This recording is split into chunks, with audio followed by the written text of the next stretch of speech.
Bonjour, je m'appelle Carole Jabé, je suis directrice scientifique au Fonds Recherche Québec Santé, donc tout droit venu de Montréal, agence subventionnaire qui finance la recherche en santé et complètement friande, envieuse d'écouter les échanges d'aujourd'hui qui parlent de santé environnementale parce que je pense qu'il faut absolument inclure ces concepts-là dans la santé humaine.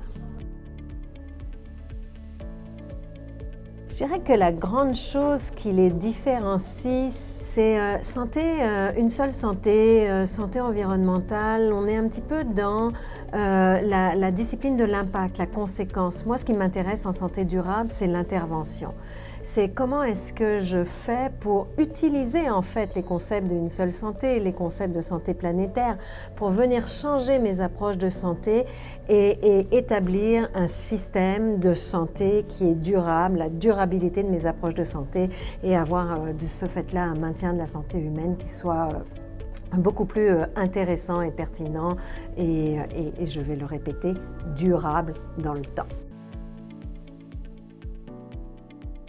Je dirais qu'il y a d'abord des priorités de recherche.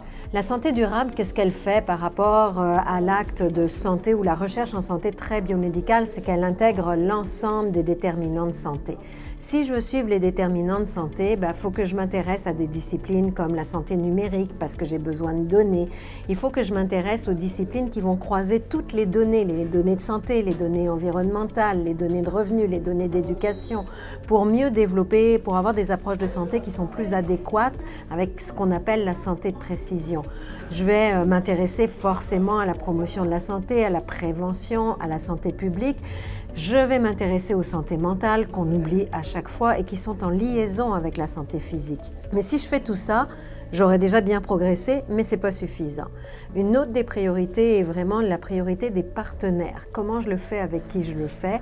Puis là, j'ai besoin de collaboration internationale parce que c'est un paradoxe en quelque part la santé durable. On pense global, on agit local. Mais si on ne revient jamais au global avec un phénomène de consolidation, on ne sera pas capable d'avoir des mises à l'échelle et puis d'avoir vraiment une diffusion de nos connaissances et de nos pratiques. Que dire à part extrêmement, hautement importante? Je l'ai dit, la santé durable, c'est un processus de conception globale mais d'action locale. Puis si on veut agir localement, si on veut induire un changement des politiques de santé, si on veut induire un changement des habitudes de vie, il faut qu'on soit capable de communiquer entre nous. Puis là, je vais être un petit peu provocative. C'est DeepL, puis tous les outils de traduction automatique font maintenant un excellent travail. Je peux écrire en anglais, je vais mettre ça dans un outil de traduction automatique intelligence artificielle, ça va me sortir une traduction en français absolument impeccable, y compris dans la sensibilité de la phrase. Ce que ne fera jamais un outil, c'est de transporter avec lui l'essence même de la culture. Une langue transporte des volets de culture et j'ai besoin de cette culture-là pour être capable de faire de la santé durable. Je colle à ma proximité. Pour le faire, il faut qu'on en fasse la promotion. Puis là, il y a tout un travail où il faut qu'on explique qu'une publication en français a autant de valeur qu'une publication en anglais, qu'une conférence, qu'un blog, qu'un balado a autant de capacité et de puissance qu'un article dans Nature.